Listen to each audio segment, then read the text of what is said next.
Hello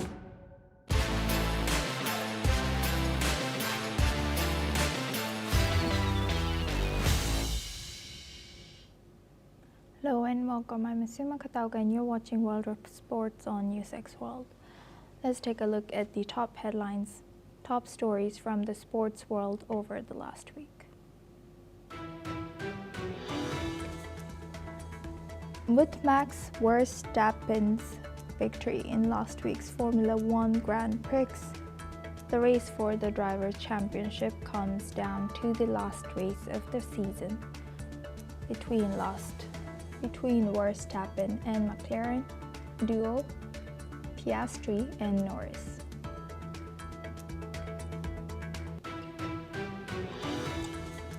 India and South Africa are heading to Vizag to play the decider in their ODI series, both teams having won one of the two encounters in the three-match bilateral series.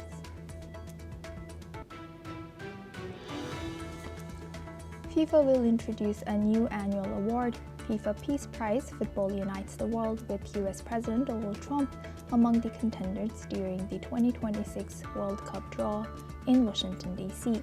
The governing body of football said the award was established to reward individuals who have taken exceptional and extraordinary actions for peace.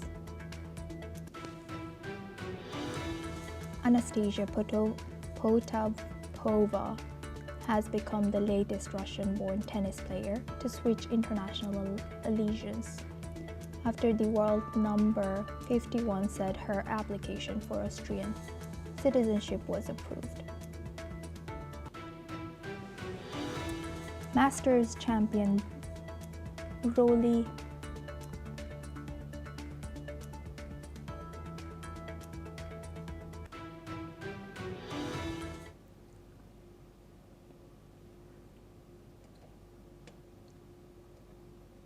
As the excitement over next year's FIFA World Cup reaches a fever pitch across the world, the official draw for the World Cup is taking place in Washington, D.C.'s Kennedy Center for the Performing Arts. All eyes will be on FIFA President Gianni Infantino following the announcement of a new Peace Prize by U.S. President Trump to be awarded by football's governing body on an annual basis. A special focus will also be on countries like Iran and Haiti, whose representatives have already been denied entry into the United States for official FIFA events, even as their football teams have qualified for football's most prestigious tournament. The U.S. president was all praise for the FIFA chief at a press briefing ahead of the draw. Let's listen in. I just want to introduce a friend of mine who I just noticed in the audience. He's in charge of a very small sport called here soccer, over there football. So nobody knows really what to call it. Johnny, thank you very much. The head of FIFA is here. I can report to you that we have sold more tickets than any country anywhere in the world at this stage of the game, and I think we probably broke all records before you even get close. And you have a big event on Friday at the Trump Kennedy Center. Oh, excuse me, at the Kennedy Center. Pardon me, I've such a terrible mistake, Marco. At the Kennedy Center, and I look forward to seeing you there. But I want to congratulate you. No, it's really taken the world by storm. You've never done anything like what's happening in terms of ticket sales. I make a lot of enemies telling people, I'm sorry, I can't get you tickets. I just can't do it. But congratulations, you've done a fantastic job. A great leader in sports and a great gentleman. Thank you very much, Johnny. Now we move on to our next news. McLaren's Lando Norris has got his bid to clinch his first world title off to the best possible start as he sets the pace on Friday practice at the Abu Dhabi Grand Prix. Norris has headed the Red Bull of Max Verstappen, who is 12 points behind the Briton, heading into the final race of the season by 0.363 seconds as they took the top two places as at Yas Marina.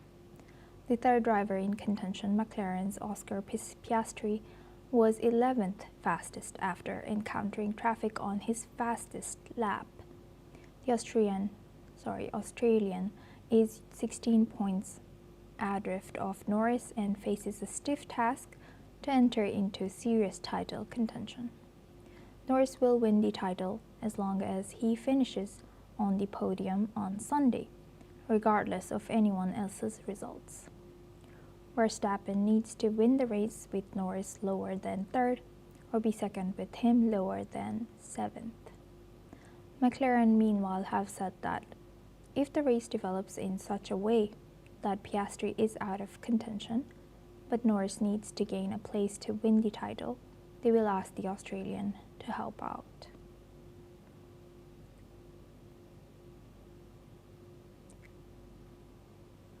Now for this discussion, we welcome Nilanjana Chatterjee. She's a F1 news writer, joins us live from Bangalore. Thank you very much for joining us. Welcome to NewsX World. Now, for the race for the Drivers' Championship is down to the wire. What do you make of the contest? Who's going to win?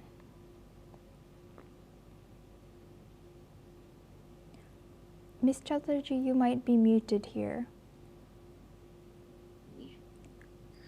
Yes. The season has been statistically a knife fight. So the gap between the top two drivers in the drivers' standings has hovered in single digits for the past few races, that is. McLaren has a cushion of about 15 to 18 points, which they require to keep our lone wolf from Red Bull at bay.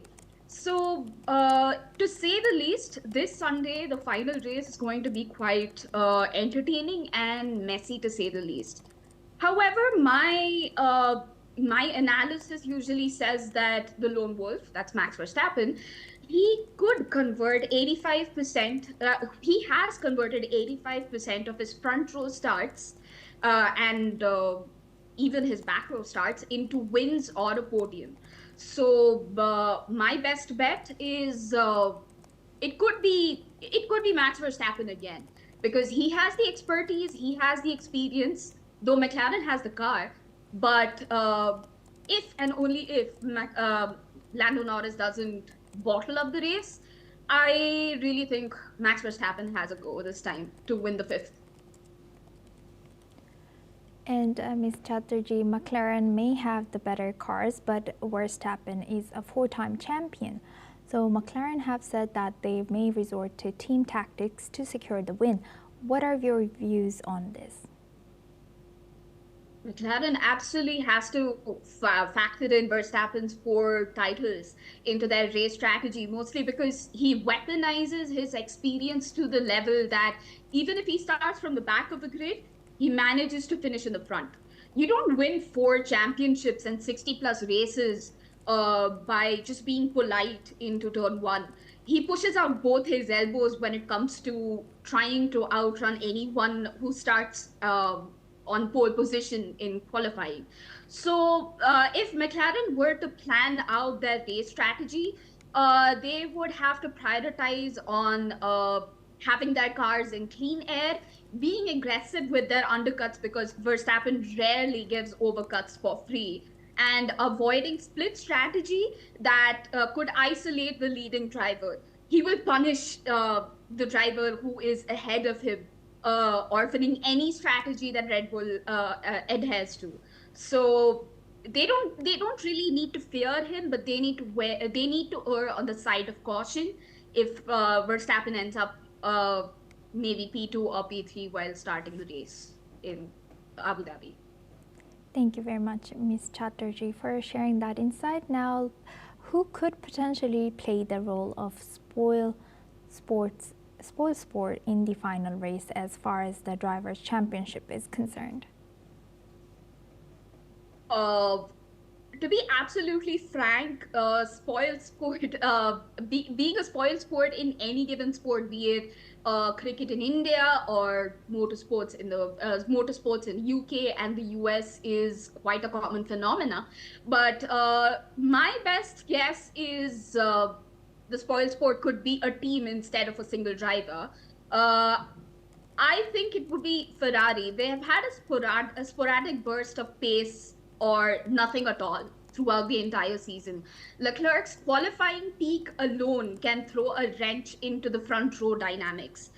Add in Ferrari's straight line speed advantage at certain tracks, and they become genuinely the grid shakers. Although I actually think George Russell could also be a spoil sport, but Russell tends to fight for P4 to P6. Exactly the strategy that could be messy. One safety car inducing moment or a defensive masterclass can completely change the narrative, and he becomes the spoil sport of the race.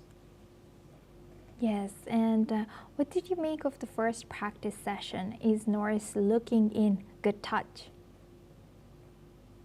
It does look like Norris is looking in good touch, but I just hope and pray that McLaren has their strategy in place and he does not bottle the race. And if he has to win, the man has to be allergic to boring races. So he has been pretty bored with the races this season. But if he has to show the performance that he has in practice in the race, or even to start off with the qualifying, uh, I really hope McLaren and Lando Norris stick to their form that they've shown up till now. With that, I would like to thank Ms. Nilanjana Chatterjee for joining us today as F1 news writer from Bangalore. Thank you. Thank you. Thank you. Thank you so much. Thank you so much. Now we move on to our next news. The stage is set for a high-stakes winner-takes-all clash as India and South Africa lock horns in the third and final one-day international of their series at the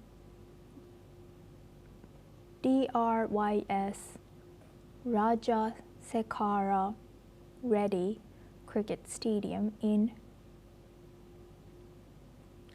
Vishakhapatnam. With the series tied at 1-1, this decider is expected to be a thrilling contest with both teams determined to secure a victory and claim the series. India, led by stand-in skipper K.L. Rahul, will be looking to continue their dominant top-order form with Virat Kohli in scintillating touch after scoring back-to-back centuries. Rohit Sharma and Yashasvi Jaiswal have provided aggressive starts, while Ruturaj Gaikwad's maiden OD wonton in the second match has added a boost to the Indian batting lineup. However, India's bowling attack has faced some challenges, particularly in the death overs. Prasidh Krishna and others have been expensive, and the team's inability to defend a mammoth total of 358 in the second ODI points to a tactical issue, especially in dew-affected conditions during the second innings. On the other side, South Africa under Themba Bavuma has rebounded strongly after their opening match loss. Their battling depth has been a key factor, with players like Quinton de Kock and Aiden Markram showcasing fearlessness in the chase. The Proteas were relentless in the second ODI, chasing down a challenging total with ease. Their bowling, led by left-arm racer Marco Jansen, has looked promising in patches, with the return of Lungi Nigidi and Keshav Maharaj adding depth to their attack. However, injuries to Nandre Berger and Tony Di Zorzi, who both appeared to suffer hamstring strains, have raised concerns for the Proteas ahead of the decider. This series decider is shaping up to be a battle between India's superstar top order and South Africa's relentless batting depth. The wet conditions, with dew likely playing a major role, will make it difficult for bowlers, particularly in the second innings, Teams chasing have enjoyed a significant advantage in the series so far, making the toss a pivotal factor. Whichever side adapts best to the conditions and handles the wet ball with greater control will have the edge. All eyes will be on this thrilling finale with everything on the line for both sides. Now we move on to our next news. In a significant development, Russian tennis star Anastasia Potapova has officially switched her nationality to Austrian after her application for citizenship was accepted. The 24-year-old, currently ranked 51st in the world, made the announcement via Instagram, expressing her excitement about the move and how much she loves Austria, especially Vienna, where she feels at home. Potapova's decision comes as a result of Russia's exclusion from team competition following the invasion of Ukraine, which has prevented her from playing in events like the Billie Jean King Cup.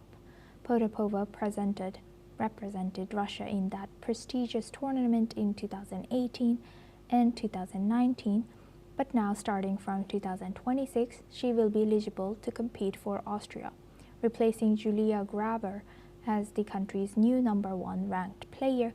Potapova's move follows a growing trend of Russian athletes switching allegiances with others like Daria Kasatkina and Natila Zalamitsi, having taken similar steps due to restriction on Russian competitors, particularly like in events like Wimbledon. Potapova, who has not played since October due to injury, first made headlines in 2022 when she remarked that Russian athletes were hostages of the current situation amidst tensions in the sports with Ukrainian players, including a notable boycott threat from Elena Svitolina. Potapova's decision marks a new chapter in her career as she looks forward to representing her new homeland in international tennis.